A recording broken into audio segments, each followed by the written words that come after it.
Everyone, मैं हूं doctor Deepti और आपका मेरे यूट्यूब चैनल पे बहुत बहुत स्वागत है। आज की इस वीडियो में मैं बात करने वाली हूं GERD यानी कि GERD। क्या आपने कभी सुना है? शायद आपको अब समझ में आए। यानी कि मैं इस वीडियो में बात करने वाली हूँ गैस्ट्रोइंटेस्टाइनल रिफ्लक्स डिजीज के बारे में।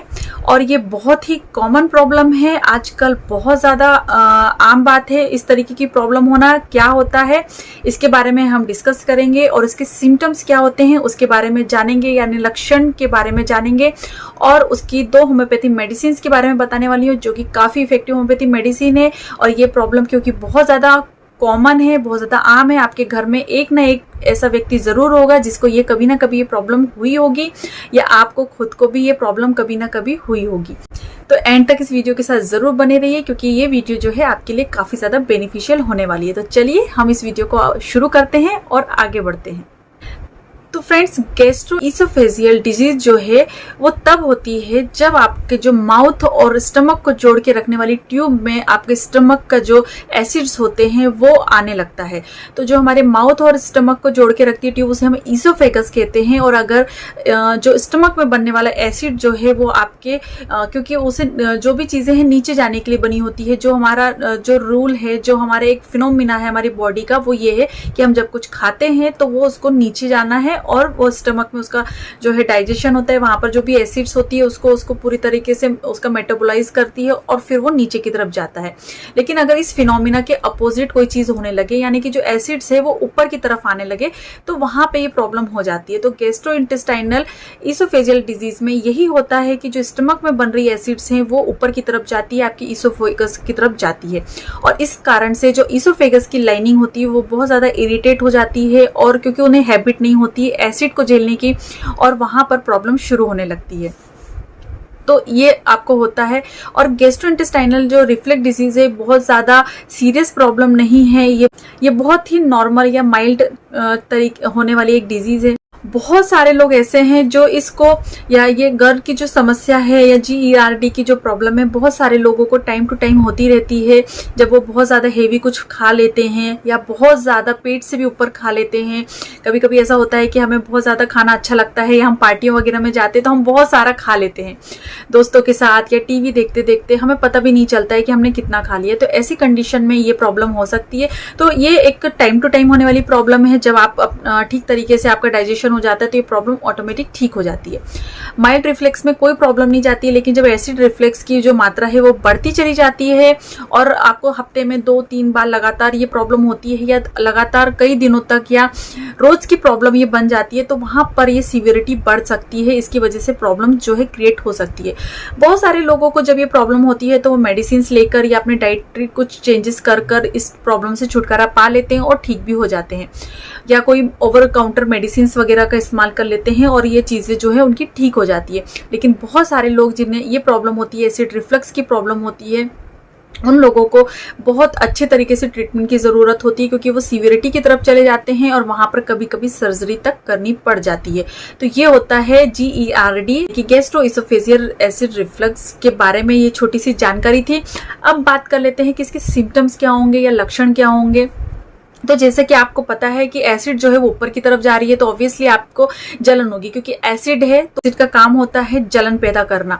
तो एसिड है तो इसकी वजह से आपको बहुत ज़्यादा बर्निंग सेंसेशन होंगे, बहुत ज़्यादा जलन होती है आपको चेस्ट एरिया में। बहुत सारे लोग बोलते हैं हमें छाती में जलन होती है, तो यही एक कारण होता है कि एसिड जो है वो ऊपर की तरफ आता है और उसकी वजह से आपको बर्निंग सेंसेशन जैसे महसूस होता है, स्पेशली आफ्टर ईटिंग। जब भी आप खाना खा लेते हैं तो क्योंकि बहुत ज़्यादा एसिड बनने लगती है और खाना जो है हमारे स्टमक में जाता है तो ऊपर की तरफ जाता है।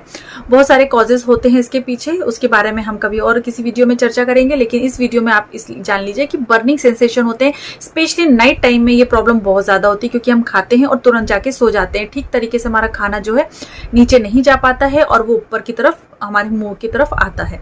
दूसरा ये कि बहुत ज्यादा बर्निंग होती है तो साथ में चेस्ट पेन भी बहुत ज्यादा होता है। कभी कभी लोग तो कंफ्यूज हो जाते हैं कि उन्हें चेस्ट पेन जो है कहीं हार्ट अटैक की वजह से तो नहीं हो रहा है या हार्ट में किसी प्रॉब्लम की वजह से तो नहीं हो रहा है। तो जब कभी हार्ट की कोई प्रॉब्लम नहीं है और फिर भी चेस्ट पेन हो रहा है तो आपको एसिड रिफ्लक्स की प्रॉब्लम हो सकती है। साथ में डिफिकल्टी इन स्वेलोइंग, जब भी कभी आप कुछ निगलने की कोशिश करते हैं तो आपको बहुत ज़्यादा डिफिकल्टीज होती है, क्योंकि अगर ये समस्या बहुत ज़्यादा कॉमन है, आपको हमेशा होती जाती है, तो उसकी वजह से जो ईसोफेगस की लाइनिंग्स है, जो म्यूकस मेम्ब्रेन्स है, वो वहाँ पर इरिटेट हो जाती है, वहाँ पे कभी कभी छिल जाती है, अल्सर तक हो जाते हैं। तो उसकी वजह से जब भी आप कभी कुछ खाना निगलते हैं तो आपको थोड़ा सा पेन होता है, डिफिकल्टी होती है। इसके साथ में कभी कभी आपको सौर फूड या सौर लिक्विड के जैसे मुंह में कभी आता है। कभी आपने नोटिस किया होगा कि कभी अपच अगर हो जाता है या कुछ आप कुछ ऐसा खा लेते हैं जो इनडाइजेस्टेबल होता है, तो आपको मुंह में खट्टा खट्टा पानी सा महसूस होता है, या कभी कभी फूड भी आपके मुंह में आ जाता है। तो इस तरीके से एसिड रिफ्लक्स में होता है। और लास्ट में जो सिम्टम होता है वो होता है कि जब भी कभी आप कुछ निगलते हैं, या कभी भी आप इवन आप कभी कुछ निकल नहीं रहे हैं, उसके बावजूद भी आपको ऐसा लगता है कि थ्रोट में कुछ है, कुछ फंसा हुआ है, कुछ लम्ब जैसा आपको महसूस होता है, तो ये एसिड रिफ्लक्स की वजह से हो सकता है। तो ये होते हैं इसके सिम्टम। इसके अलावा जो एसिड रिफ्लक्स होता है, अगर नाइट टाइम में आपको प्रॉब्लम हो रही है एसिड रिफ्लक्स की, तो इसकी कुछ अलग सिम्टम्स भी आप में देखने को मिल सकते हैं, जैसे कि क्रोनिक कफिंग आपको हो सकती है, बहुत ज़्यादा इरिटेटिंग कफिंग होती है नाइट टाइम पे। अक्सर जिन लोगों को एसिड रिफ्लक्स की प्रॉब्लम होती है वो रात में बहुत ज़्यादा खांसते हैं, क्योंकि एसिड ऊपर आता है तो वो आपको इरिटेट करता है, आपकी लेयर्स को, आपके जो थ्रोट एरिया होता है वहाँ पर, तो उसकी वजह से कफिंग हो जाती है। अगर आप अस्थमा के पेशेंट हैं तो आपकी स्थिति बिगड़ सकती है, वर्सनिंग हो सकती है अस्थमा की, या फिर न्यू अस्थमा जो है क्रिएट हो सकता है, आपको अस्थमा की शिकायत हो सकती है। क्योंकि अगर आपको इस तरीके की प्रॉब्लम हो रही है नाइट टाइम में, तो आपको चेस्ट पेन तो होगा ही, साथ में बर्निंग सेंसेशन भी होंगे। दूसरा, इन सब वजह से आपको जो नींद है आपकी वो डिस्टर्ब होगी, तो डिस्टर्ब स्लीप्स भी आपको देखने को मिलती है, आप रात भर ठीक तरीके से सो नहीं पाते हैं। और लास्ट में लेरिंजाइटिस की भी प्रॉब्लम आपको हो सकती है। तो ये कुछ सिम्टम थे जब आपको एसिड रिफ्लक्स की प्रॉब्लम हो या GERD की प्रॉब्लम हो, तो ये कॉमन चीज़ें हो सकती है, ये लक्षण आपको आपके अंदर महसूस हो सकते हैं, या पेशेंट इस तरीके के लक्षण जो है हमें बताते हैं। अब बात आती है कि कब ये मैटर सीरियस हो जाता है, कब आपको डॉक्टर से जाके मिलना है, अपनी जांच करानी है। तो अगर आपको हफ्ते में 2 से 3 बार या इससे भी ज़्यादा बार आपको एसिड रिफ्लक्स की प्रॉब्लम हो रही है, तो आपको ज़रूर डॉक्टर से संपर्क करना चाहिए। अगर चेस्ट में बर्निंग सेंसेशन बहुत ज़्यादा हो रहे हैं, या बहुत ज़्यादा आपको पेन होता है, तो भी आपको जाँच करानी चाहिए, क्योंकि इसकी वजह से आपको और ज़्यादा प्रॉब्लम जो है क्रिएट हो सकती है। इसके अलावा कुछ डाइटरी चेंजेस भी आपको कर लेनी चाहिए, जैसे हेवी खाना आपको नहीं खाना चाहिए, और थोड़े थोड़े मात्रा में खाना चाहिए, बहुत ज़्यादा ठूस कर भी बिल्कुल नहीं खाना चाहिए। इनडाइजेस्टेबल चीज़ें जो होती हैं, जो हेवी फैटी होती हैं, जो बहुत ज़्यादा आपको हानि पहुंचा सकती हैं, ऐसी चीज़ें नहीं खानी है। ऐसी चीज़ें आपको बिल्कुल भी नहीं खानी है या अवॉइड करनी है जिसको पचने में या डाइजेस्ट होने में काफ़ी ज़्यादा टाइम लगता हो, है ना। इसके अलावा आप जैसे सोने जा रहे हैं तो उसके 2 घंटे पहले आप कुछ खा लीजिए। खाने के बाद में थोड़ा सा चलिए फिरिए, एक जगह पे बैठ के मत रहिए। उसकी वजह से क्या होता है कि जो आपका फूड है अच्छी तरीके से डाइजेस्ट होता है और एसिड को ऊपर आने का मौका नहीं मिल पाता है।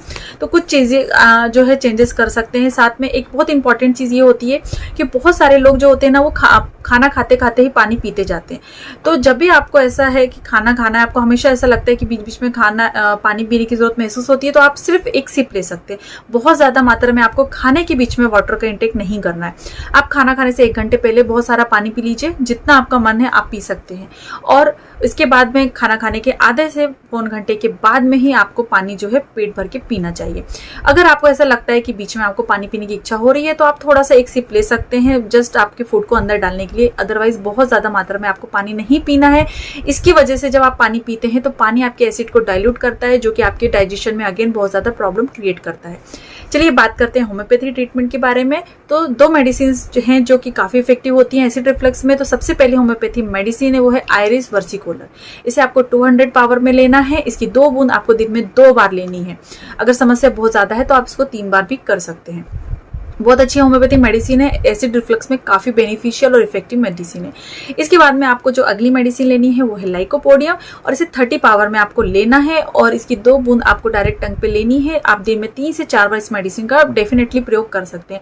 या आप में अगर गैसेस हो रही हैं, बहुत ज़्यादा फूला फूला सा लगता है, पेट में भरा भरा सा लगता है, अपच होती है, तो इसके लिए काफ़ी अच्छी होम्योपैथी मेडिसिन मानी जाती है। तो ये दोनों ही मेडिसिन जो है GERD के केसेस में, या स्लो रिफ्लक्स जो होता है, एसिड रिफ्लक्स जो होता है, या साइलेंट रिफ्लक्स जिसे हम कहते हैं, उसमें काफ़ी ज़्यादा बेनिफिशियल होती है। तो होपफुली आपको आज की इन्फॉर्मेशन पसंद आई होगी और ये वीडियो आपके लिए बहुत ज़्यादा उपयोगी होगी। तो अगर वीडियो उपयोगी है तो अपने फ्रेंड्स के साथ, फैमिली मेम्बर्स के साथ ज़रूर शेयर करिए। और मेरे चैनल को अगर सब्सक्राइब नहीं किया तो प्लीज़ जल्दी से सब्सक्राइब करिए, बेल आइकन को ज़रूर प्रेस कीजिए। और इसी तरह नॉलेजेबल वीडियोज़ के साथ में मैं आती रहती हूँ। इसके बाद मिलूंगी मैं नेक्स्ट वीडियो में। तब तक के लिए बाय बाय, अपना ध्यान रखिए, खुश रहें, धन्यवाद।